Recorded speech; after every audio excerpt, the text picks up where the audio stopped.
vispār ar ko tu sāki? Uzreiz ar mocītu, ar riteņbraukšanu? Kas tev bija tas pirmais sporta veids? Kā tu nonāci līdz tam vispār? Es nezinu, man fāters tāds diezgan interesants puika bijis ir senos laikos braucis mazliet motokrosu, kaut kādas autosacensības rallija.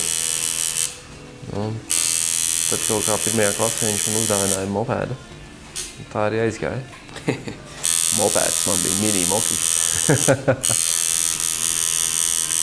Ar to arī bija pirmie kritieni.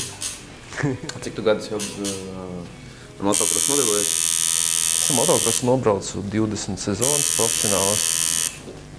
Un tagad jau teiksim tā, šī būs 3. mana sezona freestylā. Sanāca man pirms iepriekšējās sezonas, 2012. gada sezonas, man sanāca sezonas sākumā spēcīgi nokrist kādas 8 reizes pirms sezonas. Tā, ka man bija vienkārši sezona sākās, un man bija reāls strjams darīt to, ko man bija jādara. Man bija jau noslēgta. Katru reizi tā paša trika vai vienkārši? Nē, dažādi triki, bet salasījās. Man vienkārši nebija pieredze no tā freestyle. Tas bija manējā pirmā sezona. Es nezināju, kā tas viss ir. Kad tā pakrīt un saprot, ka katru reizi ir lupatās cik sāpīgi. Un priecīgs tu esi, ka tev nekas nav salūzis. Tad tu sāc tā padomāt, oho. Kā tu tagad tuvākais plāno arī Rīgā arēnā? Apmēram. Ja visas zvaigznes saliekās man par labu, tad es domāju, ka būs ļoti labs šovs 29. martā. Jāiespridzina tā Latvija. Lai latviešiem arī kaut kas tāds ir, ko viņi nav vēl redzējuši. Kas, teiksim, visur pasaulē notiek, bet tad nav neviens nav vēl bijis ne sniegmots, ne kvalicīgos. Tā kaut kādīgi.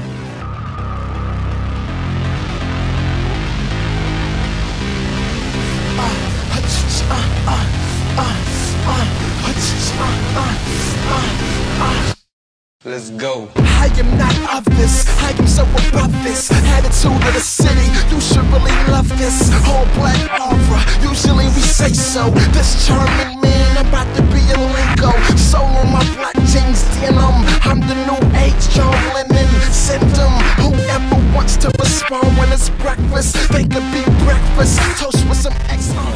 Filmas, kā būs, kā notiek organizēšana, cik daudz darba, kas ir jāiegulda. Cerēju uz to labāko, tagad izstāst, kā tad ir. Nākošais seans mums ir un... Nākošais seans, jā, bišķiņi ir kaut kāda pauze bijusi un tā. Neko bišķi paspiedu uz limitiem Spānijā, protams. Paigi daudz paralēlu darbu tika ieguldīts arī pasākumu organizēšanā, kas bija arēnā 29. maijā, jā. Tad dienā, šovu dienā, treniņā no rīta mēs mēģinājām visi kopā tur dažādas figūras uzlikt un man sanāca, jā. Sanāca liels krašs, pēc kura man, diemžēl, nācās kājai operāciju arī uztaisīt. Tagad esmu apmēram apakaļ un sāku trenēties atkal. Saku, sporta veids ir tāds sporta veids, ka tu nekad nevari zināt, jebkuras leciens var būt tev jocīgais, un tāpēc arī, ir interesanti, ja, teiksim tā. Nekad neko nevar zināt. Zin kā, es cienu šito čāli. Jo man šķiet, ka viņš ir vistuvāk sajūtas to, ka katrā lecienā ir tas tā dzīves recepte, kur, man liekas, daudz vispār dzīvē nav pat nogaršojuši. Jāsaka paldies par to, ka,